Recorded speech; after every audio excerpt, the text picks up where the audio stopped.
Okay. So let me share my screen and we'll get started. Great. So welcome everybody, thanks for coming again. We had for those of you online, we had a small introduction just before you joined, just to get people familiar with the logistics. The way the winter school is working is that each morning in Adelaide we'll have a lecture presentation, and then we will have hands-on project work in the afternoon. So unfortunately those of you who are online can't do the project work, but you'll still get access to all the lectures and the other resources that we have as well. So hopefully it'll still be a good experience for you. And as I said, we'll record everything so you can get everything later as well. So let's start off by, this is really annoying. See if I can get my, hide this here a little bit, okay. And hide this one, perfect. So let's start off by doing introduction to haptics. I should turn my, okay. It's working, okay, great. Great, so first of all, a brief definition. So in AR and VR, haptics really refers to the technology that simulates a sense of touch, pressure, vibration, and motion to make digital objects feel physically real. It's really important because I know many of you have had VR experiences, but most of you will know that when you've had an experience, you can't actually touch anything, and it may visually feel like you're in the real space, but it doesn't feel like the real world because you can't pick objects up and feel them as well. So I want to go back 60 years, and 60 years ago there was a very important research paper published by Ivan Sutherland called The Ultimate Display. It's very short, it's only a page and a half, and in this paper he imagined what the future of computing would be like. And at the last paragraph of this paper is this one here. It says the ultimate display would of course be a room within which the computer can control the existence of matter. A chair displayed in such a room would be good enough to sit on, handcuffs displayed in a room would be confining, and a bullet displayed in such a room would be fatal. With appropriate programming, such a display could literally be the wonderland into which Alice walked. So he was imagining computers being able to create physical reality, and for us to be able to feel or be part of that reality. It could even be dangerous, like he said, with a bullet there as well. But Ivan Sutherland was very important because not only did he imagine this, he tried to make it real. And so he developed one of the very first, or the first, fully functioning AR system. You can see here. So this is a head-mounted display. And on the right-hand side, you can see a drawing of this display being connected by a mechanical arm to the ceiling. So he could walk around, and using that mechanical arm, it would track his position and know where he was looking, and so it could update the graphics as well. So here's a video of this working, and you see him in the video there looking around. You see the mechanical arm hooking to the ceiling, and in a second it'll show you what he sees, and you'll see what he sees there is very, very different than what we see today in our head-mounted displays. And that's what he saw. He saw this little wireframe cube, and that took a huge amount of computing power for the time to draw that. But obviously very, very basic. Now, that was revolutionary for the time. At the same time, these were the computers of the day. So this computer would take up the whole room here. It was the size of a house. And in fact, this was the most popular computer, the IBM 1401. Half of the computers in the world were this model. And you didn't buy it, you rented it. And it cost $10,000 a month to rent. And $10,000 in 1967 was the price of a house. So you can imagine the average house price in Adelaide right now is about $900,000. So you can imagine paying $900,000 to use this computer. And there's no screen, no screens at all. They interact with the computer using punch cards and tally type. And so you can imagine everybody using computers was using this, and Ivan Sutherland had this vision of how you could have graphics around you. So, and he actually, for his PhD thesis, he developed the world's first CAD software. So an amazing researcher. So Of course, most of you know what virtual reality is. So virtual reality is the idea that you get immersed inside computer-generated content, and you use technology like a head-mounted display or some gloves or 3D graphics or body tracking to help you. The little diagram at the top there shows with virtual reality the goal is to replace your real environment by the computer-generated content. And in fact, the real computer disappears because you can't see the computer anymore. And of course we have augmented reality. In augmented reality, the goal is to seamlessly blend images with the real world using a see-through head-mount display or handheld display. How many of you have used VR systems before? Probably most of you, right? Everybody put your hand up if you've used VR before? Maybe I should ask you, how many of you haven't used VR before? 1, 2 people? Okay, great. And how many of you have not used augmented reality before? 1 person, 2, 3, 4 people? Great. So in this course, you'll get a chance to use both, so that's good for you. But as you can see, it's becoming more common now. If I'd asked that same question when I first started doing my PhD, then I would have had nobody in the room probably would have put their hand up. So very different. Is there anything I need to do, or is it? Yeah, they are doing stuff from the back end. Oh, good. Okay, thanks for that. And now we have one of the latest displays is the Apple Vision Pro that came on the market a year and a half or so ago. And this is a very interesting display because it has a very high resolution display. It has also the ability to transition from AR to VR. So there's a dial on the top and you can turn the dial and it'll move you from an AR environment to a VR environment. So until recently, you would only buy an AR display or you'd only buy a VR display, but now we're starting to see this convergence together. It also has integrated eye tracking and gaze and gesture-driven interface. It's very, very nice. I'll show you a little video of the Apple Vision Pro working. And we have a couple of them here, so if you haven't tried the Vision Pro, later this week you'll be able to get a chance to try it as well. So here's the video.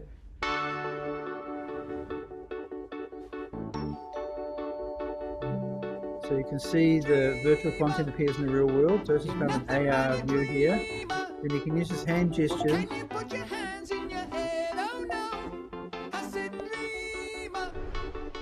pull off the cord. And he's watching a movie and using your hand gesture to make the screen as big as you want.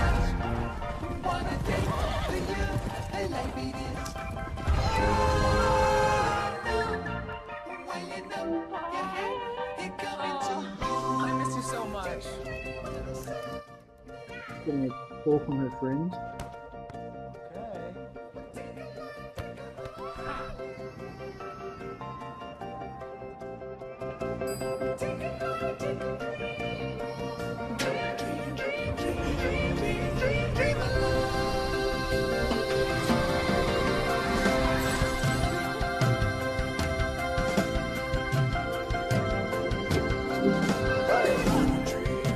Now I can move inside the space here as well.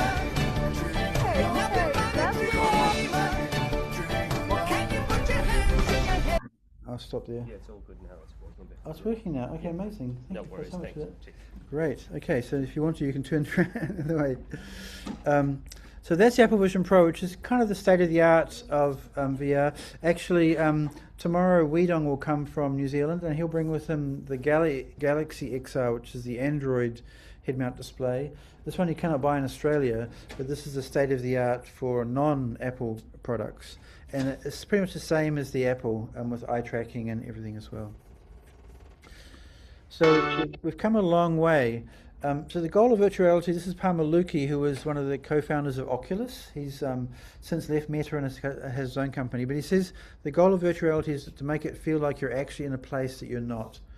And so it's really about creating the sense of presence, that you're physically somewhere where you're not. So if you've ever tried a VR headset, you put the headset on and the real world goes away and you will feel like you're in space or you're in a living room or something else.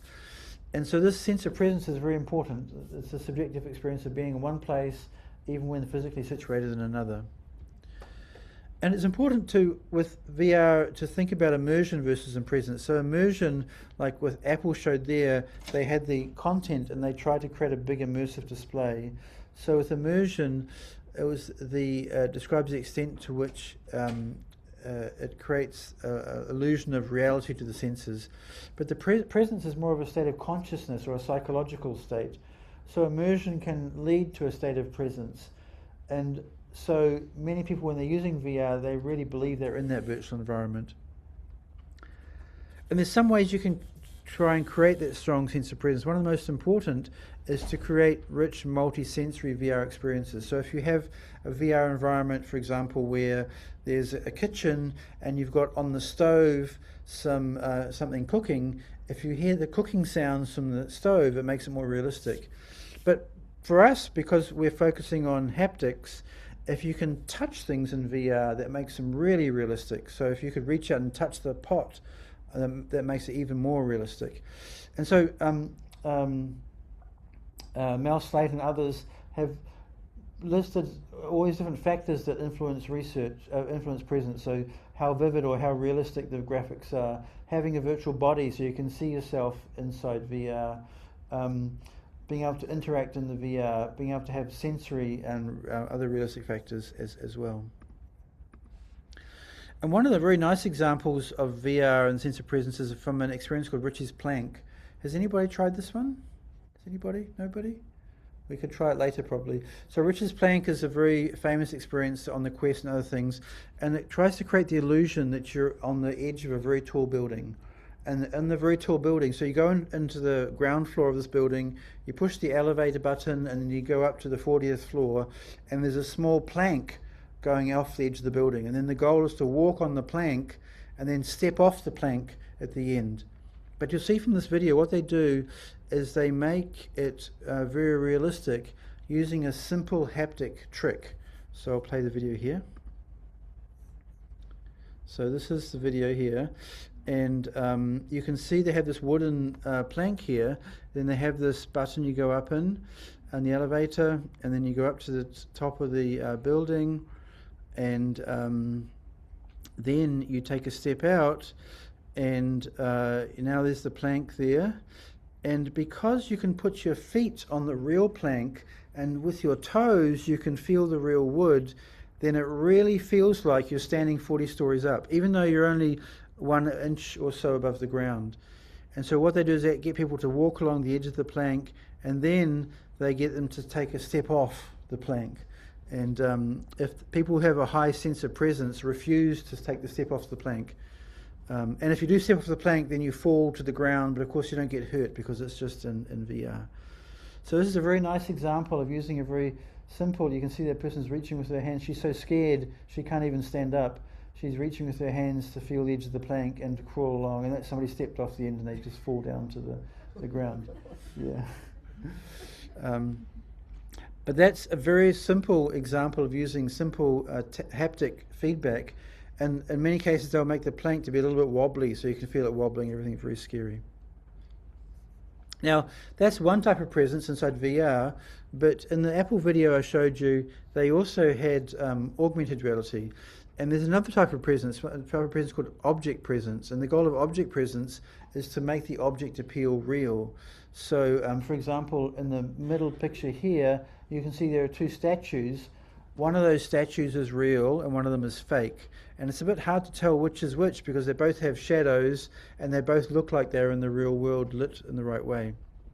So when you put virtual content into the real world, then you can do things to make it appear real. So you can change the appearance or lighting, you can provide some sound cues, you can make it disappear behind real objects, but also, again, you can have that touch or haptic feedback. So I've been doing augmented reality for a long time, more than 20 years, and when you show somebody an augmented reality content in the real world, almost everybody tries to reach out with their hands and touch it. And they're almost always disappointed because they can't feel it. But hopefully today and this week, with some of the things you'll learn how to get over around that. So here's an example. This is an augmented reality advertisement for the company Weber, the barbecue. And if I play this, you'll see this app lets you put a barbecue into your real environment. and it looks very real. So you can see the lighting is very nice, the graphics are very nice, and then you can interact with the barbecue as well. So you can click on it, opens up, you can start it up, and you can pretend like you're cooking. And so this is supposed to be so you can go home and you can put a barbecue in your home and see what it looks like before you buy it. There are many examples of apps like this that let you put furniture in your house as well, so you can decorate before you're buying. But one of the downsides of this is that you can't reach out and touch that as well. So this brings us to the question about what is reality, and many of you may have seen the movie The Matrix, and one of the stars of the movie, Morpheus, says, what is real? How do you define real? If you're talking about what you can feel, what you can smell, what you can taste and see, then real is simply electrical signals interpreted by your brain. So we have a lot of senses, and all of those senses end up sending electrical signals to our brain. And so what he's saying there is that really reality is just this set of electrical signals. And we know we have the 5 basic senses, but there are others as well that we won't talk about. But of course, sight, sound, smell, taste, and touch. And there's 2 basic processes in dealing with reality. One is sensation, so gathering the information, and the other is perception, so being able to interpret the information that you're collecting as well. So you can imagine a very simple model, and some of you probably have a psychology background and realize this isn't really how systems work, but there's a real world that we perceive with our senses, and then we decide to do something or decide to make a model of the world, and we might do some action, and then it feeds back into reality. So so if you're for example trying to kick a ball against the wall, you would kick the ball with your foot, you would see the ball, you would know how to do the muscular motion, kick the ball, and then you'd watch to see what happens, and then you respond to know what happens as well. So this is a very simple loop there. But what you can do with VR and with AR is you can intercept those signals.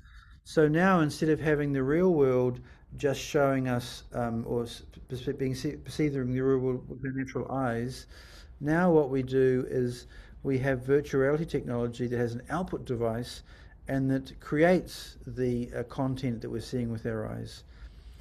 And then we have the same mental action, mental process and action, and now we want to do some action in VR. We have to use some input device that causes us to do something. So for example, we might push a button on the controller, or with our real hand reach out to pick something up with our hands, and that will cause us change in VR. So you can see the loop between the reality and sensing is in the real world is very similar to what happens inside VR, except now the virtual reality technology is generating the content for our senses. And augmented reality is much the same, except you have another box there that still says reality, and that would the virtual content would be on top of that. So one of the tasks of creating VR is to create the illusion of reality, to try and perceive or fool human perception by using technology to generate artificial sensations. And that's what, if we go back to what Ivan Sullivan was saying in his paper, he imagined a perfect computer that could fool us completely. I don't have a slide for this, but some of you might remember from the old Star Trek shows the holodeck. And the holodeck was a room you go into in Star Trek that would generate whatever you wanted, because you're in space, and so you might want to visit your hometown in Australia or go on an adventure in the Amazon, and so a holodeck could simulate all of that graphically, but also you could feel things and smell things and taste things in the holodeck as well. So that's the ideal long-term goal, but in the meantime we're trying to figure out how we can use computer technology to generate sight, sounds and smells and such. So one very good example of how you could do that is an application called Birdly, and Birdly was produced about 5 years ago, and the goal was to create the illusion that you were flying like a bird.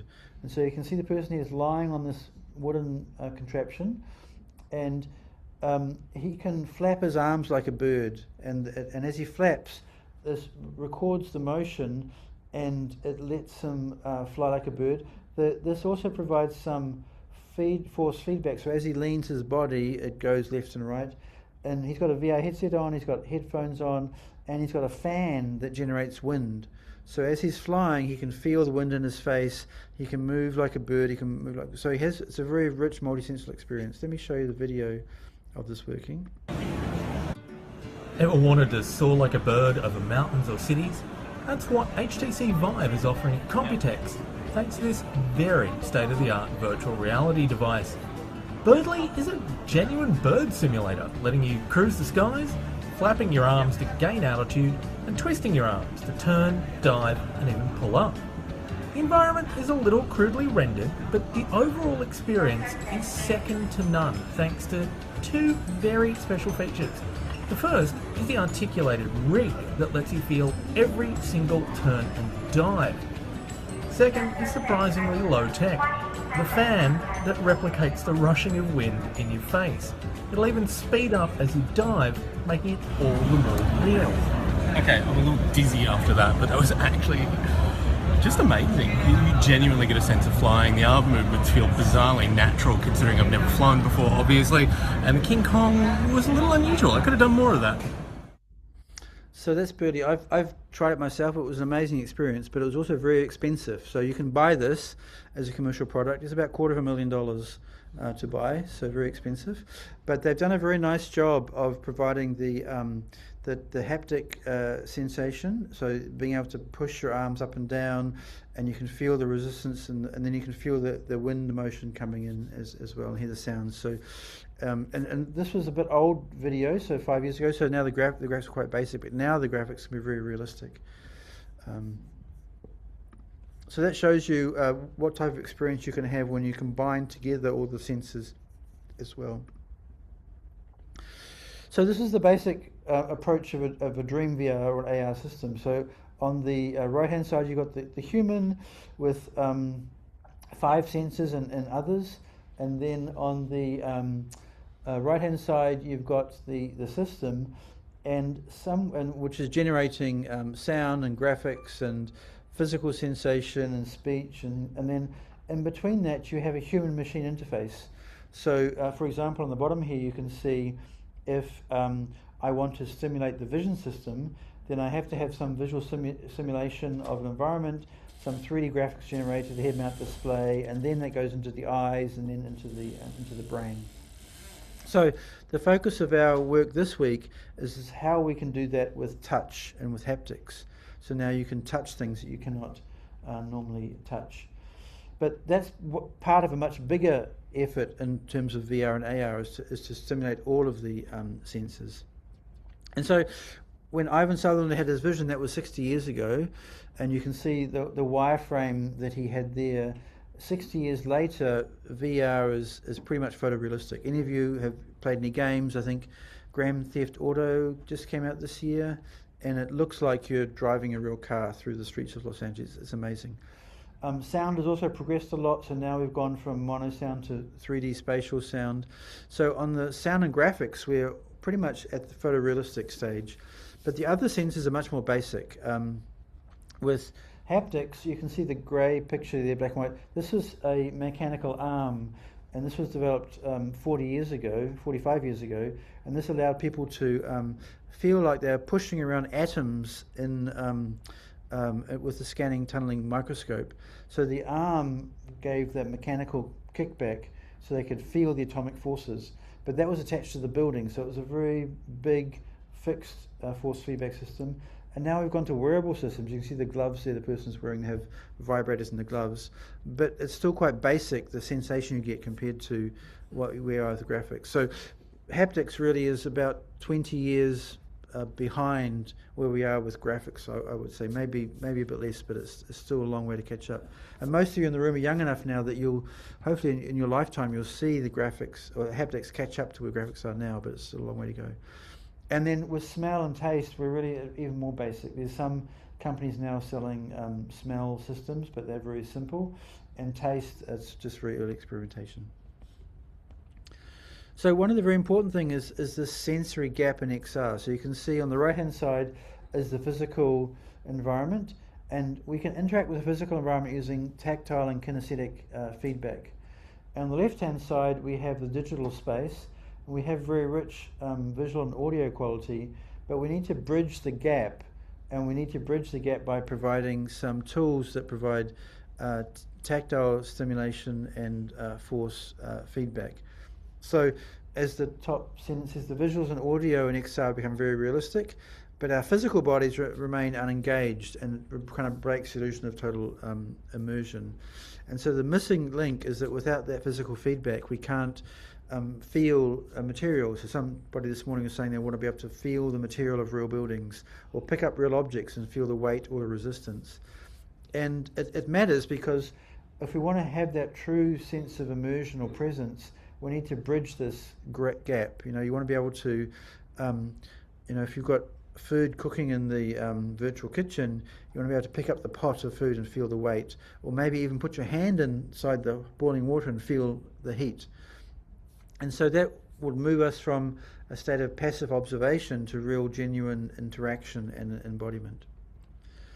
So to try and do that, there's been a lot of research happening in haptics over the last few years. You can see here the first haptic publications in AR and VR happened around the mid-90s, and the blue line now shows the numbers of papers every year that mentions haptics and VR in their abstract, and the red one shows the number of papers that mention AR in their abstract. And so you can see it's growing, but still more to do. But it's a very active area of research right now. Okay, so that's a little bit of background and kind of historical information. What I want to talk about now is about touch and the human touch system. You have to understand a little bit about that before you know how to stimulate it. I think Anusha's going to talk more about that a little bit later, but this will be introduction. And then after that, I'll start talking about some of the technology side of things, and then I'll be done. But before I do that, does anybody have any questions about what I've talked about so far? And don't worry, it's a bit hard to talk about haptics without actually experiencing it. So you'll definitely get some experience today and during the week of haptics. So, and certainly lots of VR experience as well. And let me just see, anybody online? So does anybody online have any questions?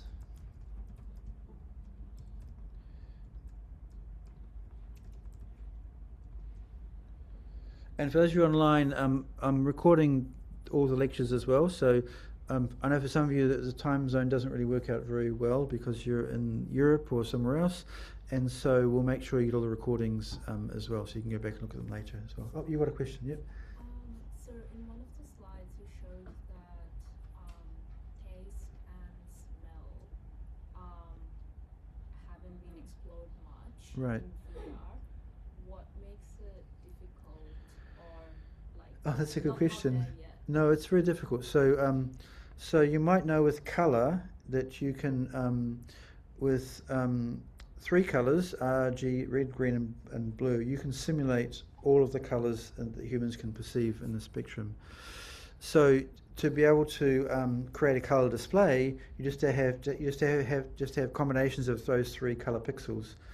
The problem with smell is that there's no basic smells like that. So there's no fundamental smells that you can combine together to make all the smells. So what they do now with smell is they normally, one example I saw is you wear on your face, you'll have a little smell cartridge, and that will have maybe like an inkjet printer. So inkjet printers have 3 or 4 cartridges. You'll have 3 or 4 cartridges of liquid that each smell differently. One might smell like a pizza, one might smell like a rose, and one might smell like a car exhaust, and one might smell like a wet tree or something. And when you're in VR and you walk past the pizza shop, the pizza smell, the lid will open up and you'll start smelling pizza. But you've only got 4 smells, so it's not like the real world where you can smell unlimited. And the other problem is that once you release the pizza smell, it's quite a strong perfume you can smell. Then you have to get rid of it, because when you've gone past the pizza shop, you don't want to keep on smelling pizza. So there has to be some sort of fan or suction thing that sucks the smell out and puts it away. So it's very technically complicated to do that. There are some companies now. There was a company, one of my friends in Sydney, they brought one of their smell products. It was $4,000 to buy, and then they had to buy cartridges every year because they got bad, and they were spending $6,000 a year on 8 different smells. So it's quite expensive technology. And then for taste, taste is very complicated, and I've seen some early examples where they're basically trying to get people to electrically stimulate your tongue. So taste is a combination actually of smell and of tongue stimulation. And so one project I saw, which was very early, is you put this thing in your mouth and you gave your tongue slight electric shocks on different parts of your tongue, and at the same time you would smell different things, and then you would swear that you were tasting different things as well. And one interesting augmented reality experience I saw was where they had some plain cookies or biscuits, and when you looked at them through the AI headset, you saw them in different types, like chocolate or coconut or vanilla, and then they would release a smell canister at the same time as you put the biscuit in your mouth. And because you were smelling chocolate and tasting something that was crunchy, then you thought you were tasting a chocolate biscuit, and you felt that sense of taste. But it's very complicated to get them working together, so that's a very active area of research. But I would say that's probably 40 years or more away from widespread use. I'm not sure. Rob, you've got lots of VR experience. Have you any thoughts about smell and taste in VR? Thinking exactly the second one you mentioned. That was the Meta Cookie. Yes, that's right. Yeah, That was yeah, their demo. yeah. It's pretty That was convincing. 10 years ago, but yeah. Really hard problem. Yeah. So vision and sound is easy, relatively, although it's taken 60 years to go from the wireframe that you saw to the photorealistic. And I think people have been working on haptics for about 40 or 50 years now, but it's still going to need another 10 or 20 years before it gets very commonly used. So anyway, let's talk about the human touch system. So touch, of course, as you know, is one of the 5 main senses. And haptic sensations come from our somatosensory system, which is a complex system of nerve cells that respond to changes in the internal state in the body. And you may be aware of this, but the skin is the largest organ in the body. Some of you have 1.3 square meters, some of you have 1.7 or even 2 square meters of skin, depending how big you are. And that's where we get all of our haptic sensations from. And there are 2 types of sensations really. One is tactile sensations, and this is really on the surface of the skin, and then there's also kinesthetic sensations that come from our muscles or our tendons, and this is also known as proprioception. I'll talk about both of those. The tactile is really interesting because most of you realize that the tactile receptors aren't evenly spread, so you can feel things very precisely with your fingertips that you can't feel on the back. And one of the fun experiments we could try later if you want to, we'll get some scissors, and you can pull the scissors apart just a little bit and see how close you can detect where the 2 points of the scissors are apart. The fingertip's about 2 millimeters, sometimes even finer than that. If you try on your back, you won't be able to detect the scissors are apart until they're a couple of centimeters apart, because the receptors are much more sparsely spread.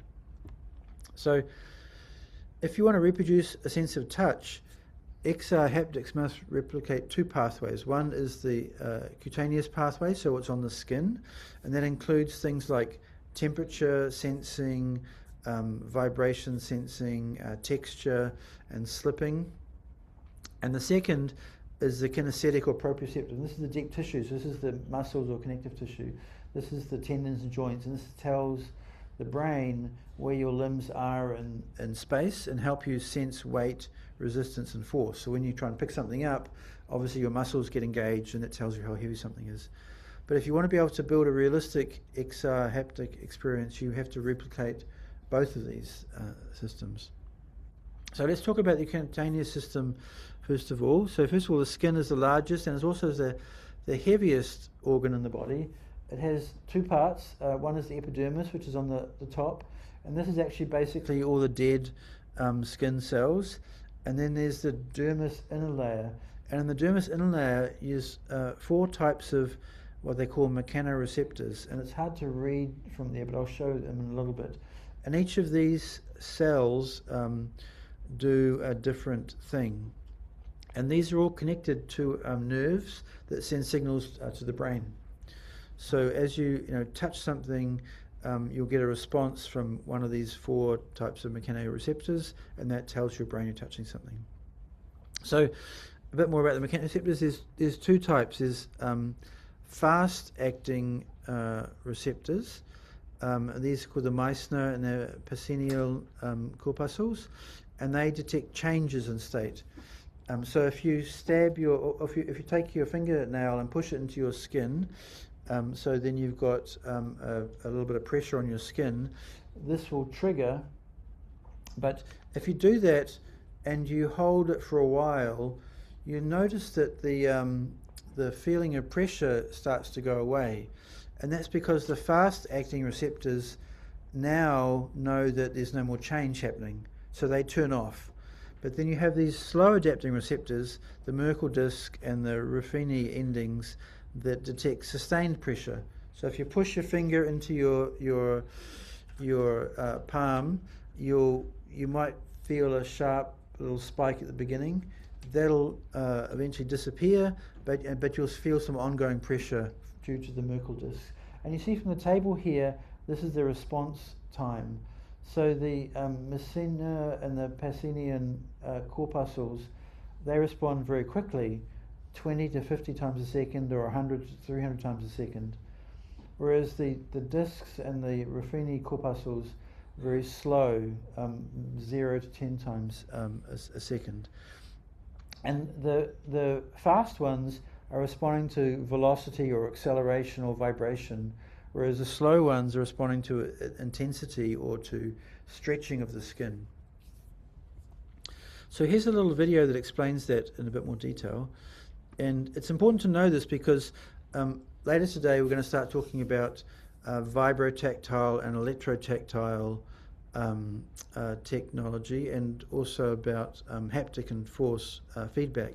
And they work on these different things. So for example, the Pacinian corpuscles, the electrotactile provides some electrical stimulation that's very fast, and it triggers these guys, and then you'll feel like your finger is vibrating, even though it's not.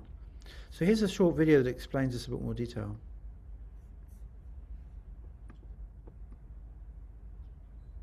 Touch receptors in the skin provide us with tactile information about qualities like the position, shape, texture, pressure, and movement of things we come in contact with. They are often classified as either rapidly adapting or slowly adapting. Rapidly adapting receptors are activated when a stimulus is first encountered, but fall silent if the stimulus remains present. They are important for detecting things like movement. Slowly adapting receptors keep responding to a continuously present stimulus and are important for detecting things like the size and shape of objects. Touch receptors also vary in the size of their receptive field, or the area they can detect signals from.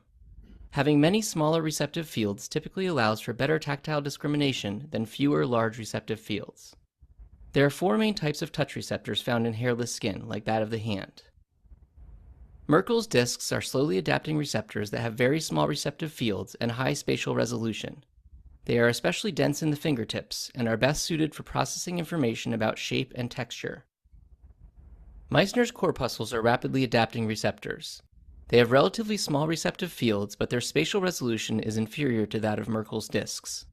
They are especially effective at transmitting information about movement between the skin and another surface. This can be used to sense texture and to detect if an object is sliding past the skin, which is important for maintaining grip. Pacinian corpuscles are rapidly adapting receptors with very large receptive fields. They are thought to be most effective at transmitting information about vibrations objects cause when they are contacted or grasped by the hand. This information may be important for the use of tools. Ruffini's endings are slowly adapting receptors with large receptive fields. They are poorly understood but seem to respond most to skin stretching, like what would occur with the movement of the fingers. This information might be especially important in generating awareness of finger and hand position. Okay, so that's the 4 receptors you have, mechanoreceptors you have in your hand. And then I talked about the spatial resolution. And so if you want to try a fun experiment at home, you can get some scissors or 2 nails and a block of wood, and you can poke yourself and you can see how close or far apart they have to be before you can determine it. So for example, the finger is about 2 millimeters, but the foot is about 2 centimeters before you can determine that something is two separate objects. And that's because the mechanoreceptors on the fingertip are very close together. And as you said, you saw from that video, they have small area. And the back and the thigh is the 4 centimeters difference before you can detect there are a difference as well. So how do you design for providing some tactile feedback? Well, for the fast adapting receptors, you can target these with vibration or piezoelectric stimulators to simulate clicks or surface texture. So on the right hand side you can see an example of 2 vibrators, and I'll show another slide shows that. The disc one on the far right, this is very similar to what you have in your mobile phone. For the slow adapting receptors, these ones you can target with micro pin arrays or with some tools that stretch the skin that can simulate holding a solid object. And so the electrotactile that we'll be learning about this afternoon, that provides this micro pin array. And you can see there a person has there's electrodes wrapped around their finger, and when you provide some stimulus, it makes the electrodes stimulate the fingertip. So here's an example of what's inside a vibrotactile system. In this case, it's a cylinder with a motor inside and some metal that vibrates as you vibrate the motor. So that's the mechanoreceptors in your hand. The other interesting ability we have is proprioception. So proprioception is the ability to know where your body is, even if you can't see the body parts. So all of us are very good at closing our eyes and moving our hands and being able to grab objects or know where things are. So you can see, for example, the woman here has her eyes closed and she can touch her nose just fine because her proprioceptive system is telling her where the joints are relative to her body. And this is due to nerve endings, and again those Pacinian and raffinal corpuscles at the joints as well. And so this means that we can enable us to touch our nose or know where our hands are, and apparently we can know our hand position accurate to about 6 or 8 centimeters even without looking at our hands. So this is the joint position sense, and then kinesthesia is the joint movement sense. So this is sensing the muscle contraction or stretching. So this helps with the force sensation. If you pick up a heavy object, then it's using your joint movement and your kinesthetic ability. So let me show a video that explains it in a bit more detail.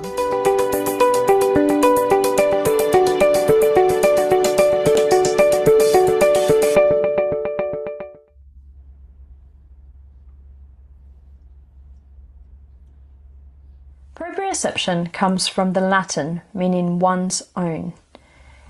It is essentially the awareness of where our body is. Where are our hands? Where are our feet? Where is our head? Where is our spine? What position is our spine in? And what position are our legs in? What are our joints doing? So for example, at the moment I can't see my right hand, but I know that it's open and in this position. I'm not touching anything, I'm not looking at it, but this stretch on the muscles and joints, which my proprioceptors are receiving, lets me know the position that my hand is in. Likewise, if I move my fingers to this position, I can feel the position the joints are in and the stretch on the muscle, and that this has changed, so I know that my hand is in a different position. Examples of proprioception include how open are my joints, how closed are my joints, am I carrying anything, am I pushing anything, or am I pulling anything? Our proprioceptors give us all that information about the position of and the load on our muscles and our joints. If you want to learn more about proprioception, so that's proprioception, and so if you want to design for kinesthetic feedback, you want to create the illusion of something that's solid. So for example, with proprioceptor or kinesthetic feedback, you can't push your hand through a real object because it's a solid object. So we need to be able to provide some physical resistance when touching an object. And there's several ways you can do that. So one is through active force feedback. So having some sort of motorized system or mechanical system that physically stops your hand moving.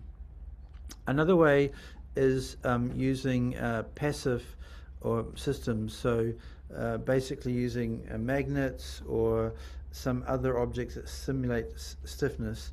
This also includes electromechanical stimulation.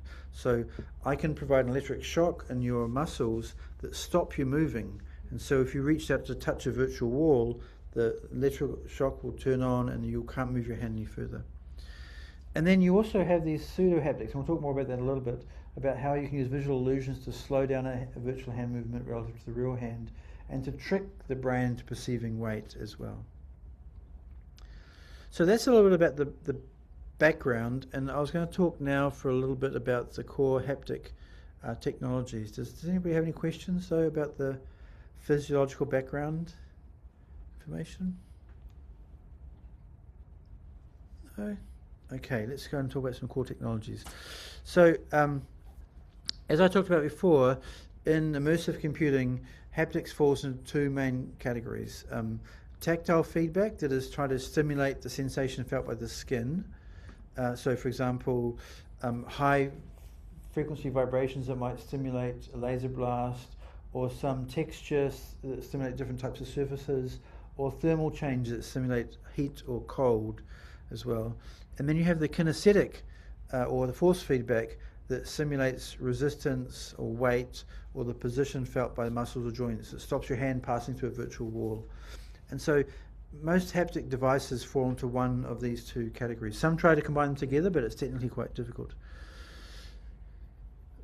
So the hands and the wrist are the most important areas to focus on with haptic feedback in XR, because this is where most of the mechanoreceptors are. And as we talked about before, they can provide touch and force feedback. So you can see examples there. The top one is an exoskeleton, and the exoskeleton physically stops the hand from moving. So this provides kinesthetic feedback.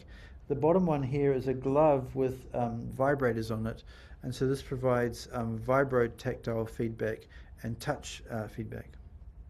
So you can generally divide haptics into active or passive haptics. And active haptics are ones that actively resist motion. So they provide a force resistance. So you can see on the top there is an exoskeleton that sits over the person's hand and stops. So when you reach out and grab an object, it'll stop your hand from moving.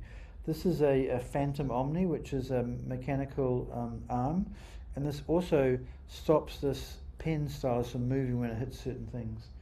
The device on the top is very expensive. This was about $20,000 when it came on the market, because it has lots of mechanical pieces to it as well. Some of the very simple examples, though, are force feedback joysticks. Some of you may have used a joystick in the past, or maybe a steering wheel. And this is the Logitech Wingman. When you came on the market, this was $60.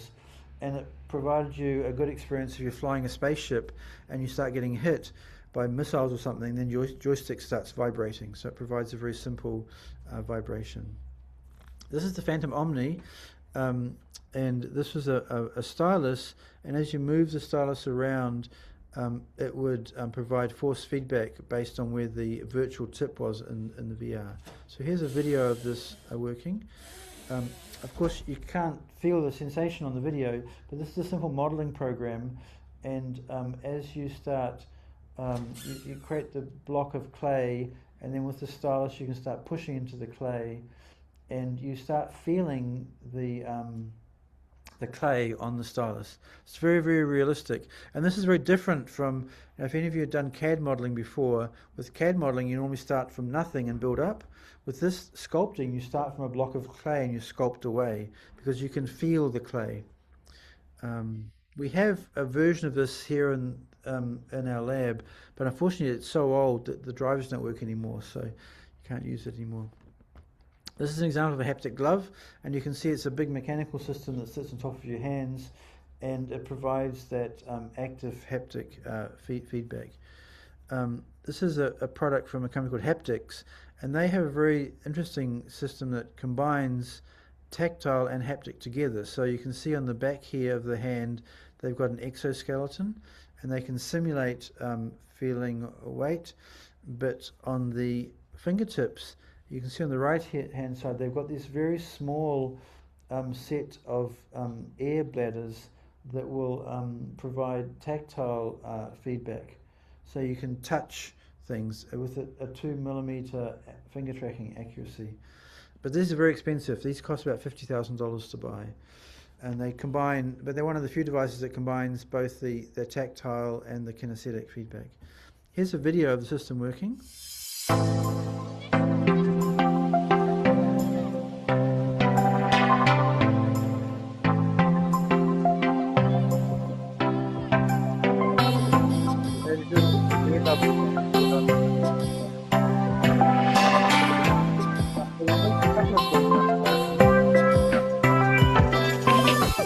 There's a couple of things. First of all, the glove is very big, so it sits on the back of your hand.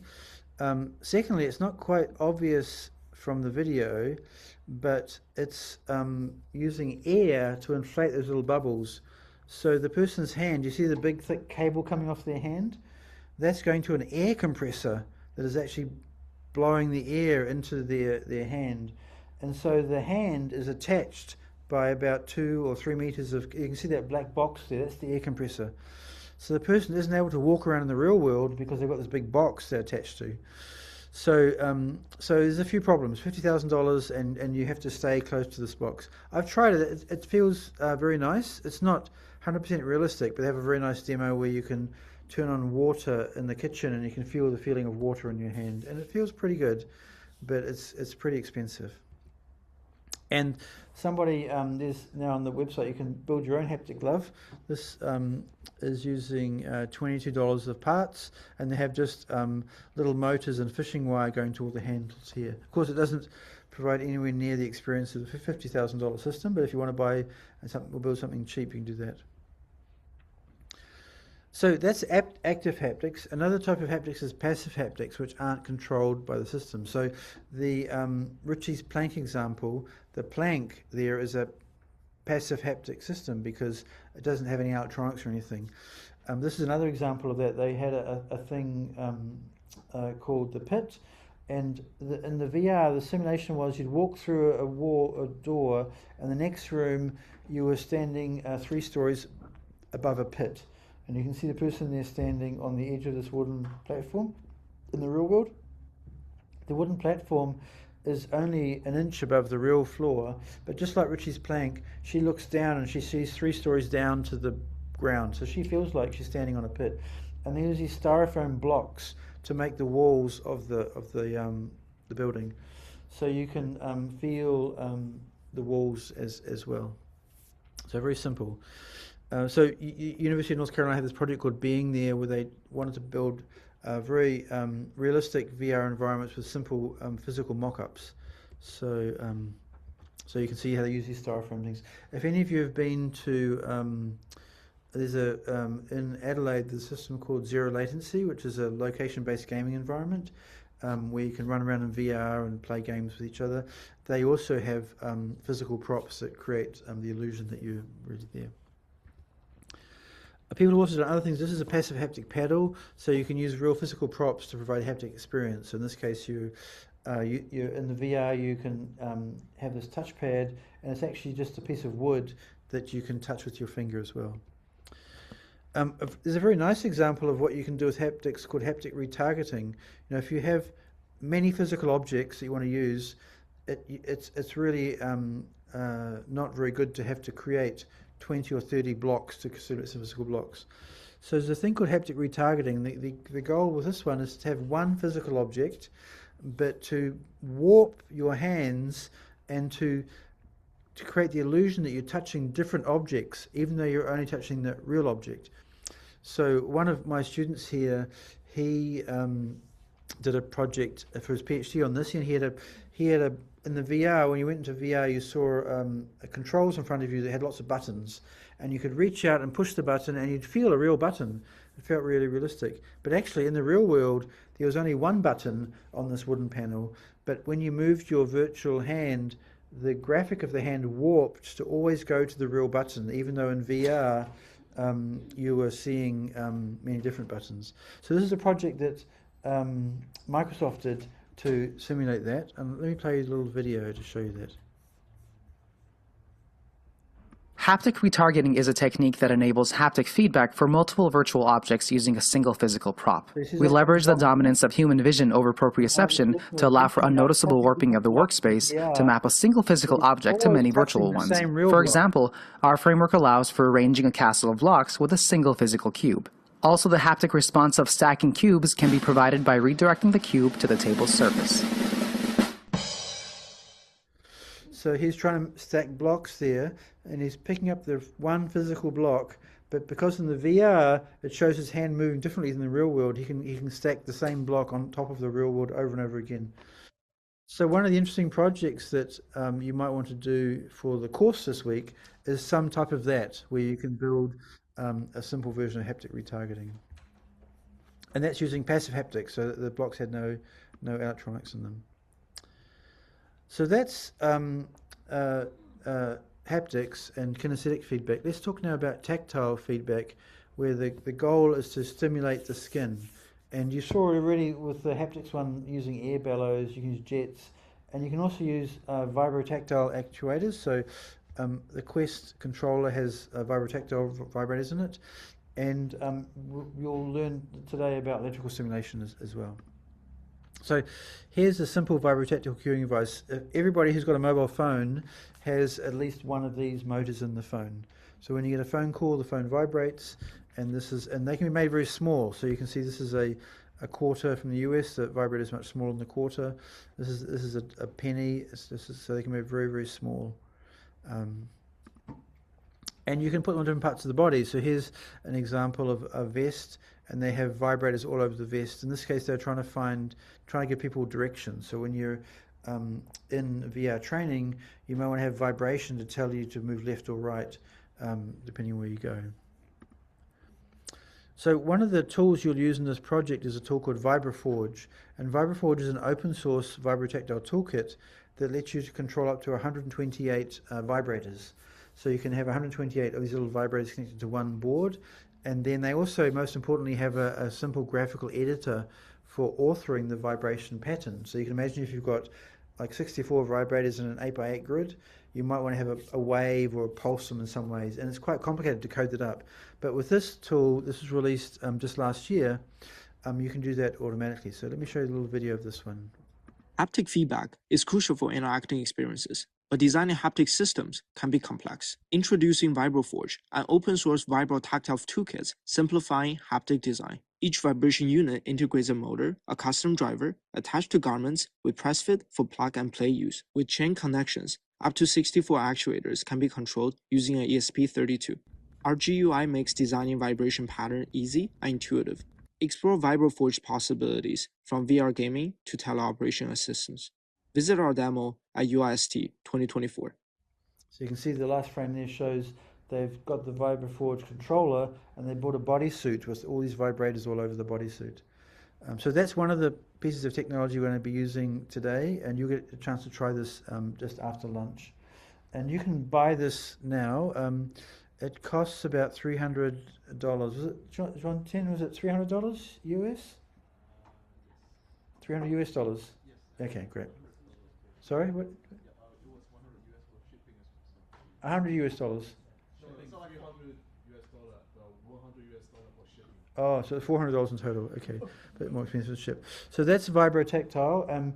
Of course, the vibrators here are not much different from what you have in your Quest controller. You have a lot of them. So this now you can control, 64, 128. So it means you can do vibration of your whole body. Haptic feedback is crucial for interaction. The other thing which is really interesting is electrotactile stimulation, and Anusha and others will talk about it more this afternoon.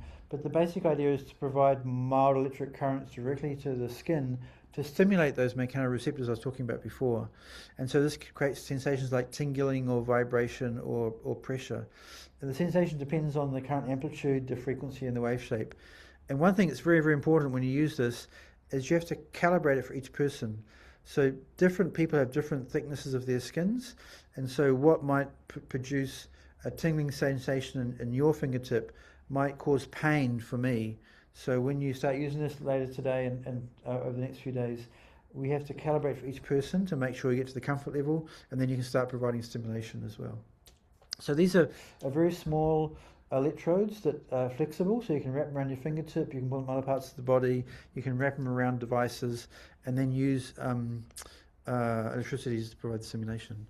And so Anusha and his team have been working on the e-tactile kit, and they brought a lot of them here today, and so you'll be able to use them in projects this afternoon and through this week as well. And so just like the VibraForge, it's a hardware platform, but they also have a very nice software framework, and most importantly a graphical interface that lets you design vibrations as well. So here's a little video of it. eTactile Kit is a fully open source and scalable toolkit for designing electrotactile interfaces. Its modular hardware includes a controller and stackable switching modules, with APIs for Unity and Python, supporting diverse applications. The electrode design tool enables custom 2D and 3D interface creation, then used in the pattern creator to build stimulation patterns, using a processing library. Patterns are executed via a GUI, offering visualization, calibration, and full electrode control. To access eTactile Kit, visit our website. So that's what they're providing today. So you've had a chance to, and as you saw from the video, well, you can see the picture there. They've got a very nice tool that lets you, in that picture it shows you a 5x5 grid of pins, but you can use their tool to say what pattern you want to have appearing on that pin, whether you want to stimulate just the center one or have a circle of pins being stimulated, so you can create very nice vibration patterns as well. eTactile Kit is a fully open source and okay. There's also a lot of emerging research happening as well. So people are doing work on thermal haptics, so with Peltier elements. So the Peltier devices are where when you apply electricity, they get either hot or cold. So you can see the video there. This person is wearing the sleeve with these different blue boxes as the Peltier devices. And depending upon the current, you can make them go hot or cold. So I tried this demo, and in this demo you would you go into a VR environment that had flames. When you put your hand inside the flame, your forearm would feel hot, and then when you went to the other VR environment, there was ice. You'd put your hand out, and you'd feel cold on your hand as well. On the right-hand side is ultrasonics, and so you can use acoustic waves to create mid-ear haptics. So when you put your hand in front of this grid, and I'll show you the video in a second, of I think this is 16 by 16 of small ultrasonic transducers, you'll feel a vibration on your hand even though your hand's not touching anything. And then you can use electrical mechanical stimulation. So this stimulates the muscles to force contractions. It's quite dangerous because you can imagine if you've got on your body and the muscles the electrics are forcing your muscles to do something, you could get injured as well. But these can simulate heavy lifting or impact. So if you're doing a game where you get shot, you can feel the vibration being shot. So let me show you some videos of some of those. First of all, this is the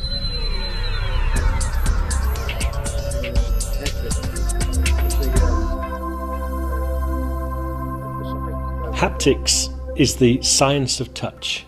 It's how we interface with the world in many aspects, and ultra haptics is about how we create that sense of touch in midair.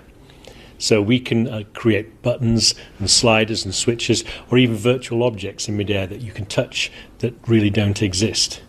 How we do this is by using ultrasonic transducers, an array of them, where we can change the amplitude and phase of all the transducers individually, which means that we can bring all the sound waves to a single point at the same time, which creates a high pressure level that you can feel on your skin. Now, the skin can't respond to ultrasonics. It only responds to frequencies of 0 to 500 hertz. So we modulate the ultrasonics at a frequency around 2 to 400 hertz, which creates a sense of touch. Now, if you touch a surface, you don't feel anything, but if you slide your hand across it, you can feel the texture of that simply by the vibrations that come off that piece of material or that piece of wood or whatever you're touching. And we can recreate that in mid-air by how we modulate the ultrasonic technology. And so it allows us to create not only the sense of touch, but a sense of texture, and able to recreate things that you wouldn't normally be able to recreate.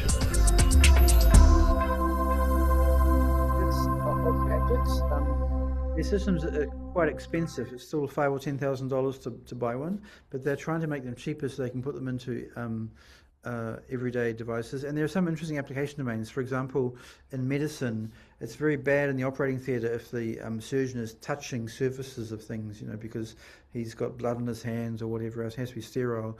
But with this technology, you can make a virtual input device which is totally mid-air, so you can have a slider that you go around sliding without touching anything. So that's ultrasonic. And then this is the Tesla suit. The Tesla suit uses EMS to create haptic feedback by providing electrical muscle stimulation at different points in the body. So you can wear the suit, and if you're playing a game and you get shot, you'll feel a jolt where you get shot. Or if you try and pick up a heavy object, then your hands or arms will be very slow to move. So here's a video of Tesla Suit is a human-to-digital interface, the only of its kind, designed to simulate experience and accelerate mastery in the physical world. Tesla Suit inputs haptic feedback to any area of the body, from gentle touch to feelings of physical exertion and temperature, and outputs motion capture and biometrics. Tesla Suit accelerates VR training with performance monitoring and sensation. Users experience scenarios as though they've lived them. In the physical world, errors in operating procedure can be costly. Trainers are a limited resource, and mastery requires endless input and repetition. With Tesla Suit, trainer inputs are embedded in the simulation. Users train with autonomy, and mastery is achieved with less repetition by programming operating procedure into muscle memory. In high-stakes industries, where errors can cost millions of dollars or human lives, Tesla Suit reduces risk by training safety protocol into reflex. Training requires... So I'll stop it there. You get the idea. So this is their main market is to try and use it for physical training. So VR is very good for training, but for learning the procedure of things. But it's not very good for training on kinesthetic or haptic tasks because you can't feel anything. But with Tesla Suit, now you can pick up objects and you can start feeling them in the real world. These are also, unfortunately, very expensive, about $50,000 to buy one of those. We do have two at the University of Adelaide, or Adelaide University, and I think we'll bring them tomorrow, but I'm trying to, we have to get permission because if you wear this and it goes wrong, you could be physically injured. So there's some liability around that. But I'm trying to get them to be brought here so you can try them out. So that's some of the hardware. The last thing I want to talk about for about 5 minutes is some of the design and human factors challenges. Does anybody have any questions, though, from what I've talked about so far? And those of you online, if you have any questions, just type in the chat. And if you're online, I forgot to mention, we're setting up a Discord channel, so I'll invite you all to the Discord channel as well. So if you have questions in the next day or so, you can ask on the channel if you forget about things as well. Anybody have any questions? Yep. I have a question. So, Sure. For example, the VR headset. Yes. One person can wear it and experience something. Yes. Same with the tactile, like the haptic interfaces. For example, there's a glove. Yes. Similar to visual systems that many people can watch stuff on a projector. Mm-hmm. Is there research into how to provide the same like VR experience or haptic experience to a group of people rather than... There's some. So just like in the real world, you of course can touch some things that are just personal to you, but if I had a big fan, I could blow air and everybody in the room would feel the air. So the ultrasonic haptic system I just showed, many people can feel that at the same time. And if I had enough money, I could tile the whole wall in ultrasonic haptic devices and you could all feel that at the same time. So there are some haptic technology that you can all feel. There are some which is more designed just for the personal, just like in the real world. I didn't show it, but there is some very nice work that Disney used using air cannons to blow air at people. And some of you may have seen before smoke cannons where they have basically a tub or a cylinder, and you put smoke inside and you have a elastic or rubber end, and you pull that back and let it go, and then you see a smoke ring come out the other side. That's the air that's being pushed out by the air cannon. So Disney did a project using air cannons like that were steerable, so they could point air cannons at different people and blow air at them, and then you'd feel that in the real world. So certainly you can have haptics on a larger scale. Of course, you could also have it so everybody's holding their mobile phone, and I could make an app so everybody's phone pulsed at the same time. And there have been some work on crowd-based haptics where you have people in the crowd, in a concert, listening to the concert, and there's an app that pulses your phone in time with the music, so you get an extra experience as well there. That's a good question, though. Yeah. Does anybody else have any other questions? Okay, so the last thing I want to talk about a little bit is about some of the design challenges, and we'll talk more about this later on in the week as well as we start doing more design. But you can see already from what I've shown you, there are some challenges with some of the devices that I showed you. And we're very far away from having invisible devices that provide haptics. So one of the big challenges is the latency problem. So you can imagine in VR, I can see a virtual object, and when I put my hand to touch the object, then I should be able to feel the object at the same time. But in order to do that, I need to synchronize the graphics and the haptics together. So one of the important questions is how big a delay can you have before you feel like it's not realistic? If I went to touch an object and I put my virtual hand on the object, and then half a second later I felt a sensation, I wouldn't associate that object. So the latency introduces some problems. So you can see here, here's experiment being done, and there's sometime after the experiment starts, there's a trigger happens, and then a visual cue happens, and then some time after that, then you have this this haptic feedback. And in this particular experiment, they're trying to discover how big would that gap be before people thought they wouldn't be occurring together. And it turns out if the gap is bigger than 20 to 50 milliseconds, then you no longer assume that the haptic and the visual sensation are associated together. And if the gap is too big, then you may assume that the haptic feedback wasn't working, and you might provide more input again. So in the second case there, you might push the button again or push it harder because you're not feeling the button there as well. And of course, ultimately, that reduces a sense of presence. If you're trying to touch that duck in the frame there, and if I put my hand on the duck and 2 seconds later I feel the duck, it's going to not make that realistic sense of presence, because in fact it'll make me feel quite disturbed because I'm feeling things so much delayed. So that's one big problem is the latency, being able to make sure the latency is fast enough. So the thing you should remember is about 20 to 50 milliseconds is the key number. If you have haptic devices that are slower than that, then people won't assume that they're with the thing. The other thing which is interesting is this cross-modal illusion. I've already shown a couple of those. So because the brain combines information from multiple senses to form its model of the world, it combines information from vision and sound as well as haptics. So then you can do some very interesting things to create completely new perceptions of touch.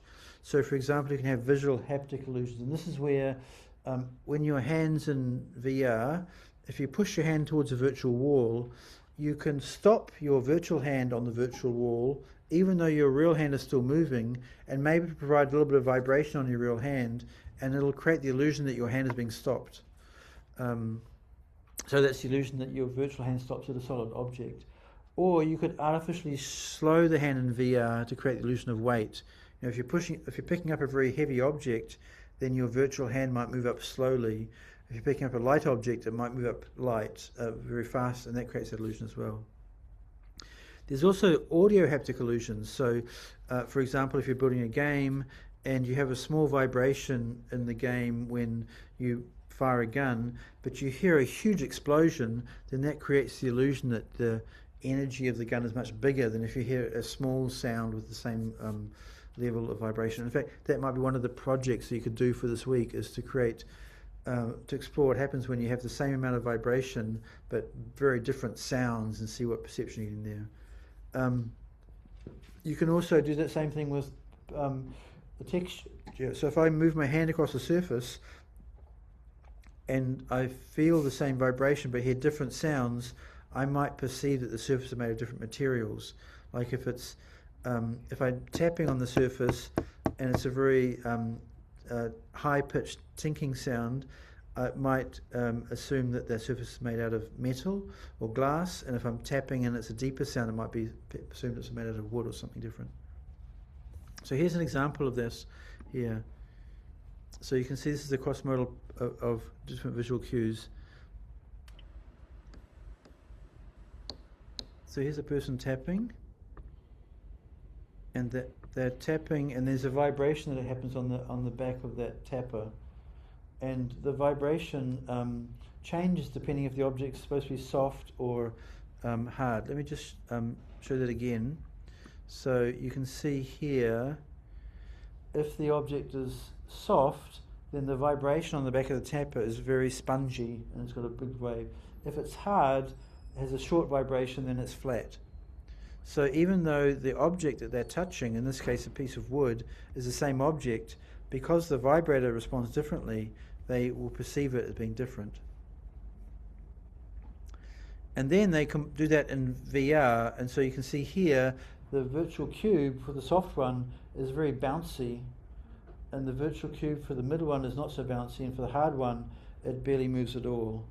And Anthony can talk more about this when he talks about his PhD work, but this is what he did for his PhD basically. So you can, and then you combine the two together, and then use square. So you can see the people think the left side is much softer than the right side, when actually the physical object is the same. It's just that the bounce you're giving back from the vibrator is different.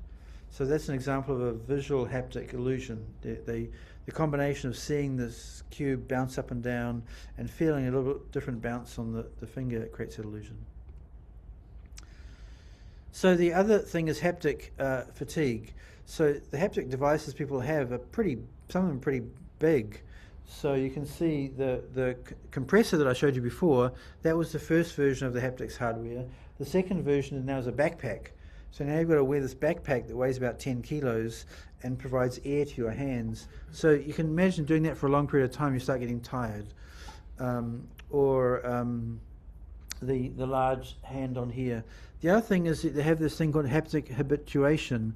So if you're always providing the same vibration to people's hands, over time people get used to it and the sensation feels less distinct or muted or imperceptible, so it becomes weaker and weaker over time as well. So you can have haptic fatigue and habituation. And then the last thing is the ergonomics and the form factor of the haptic devices. You kind of have this trade-off.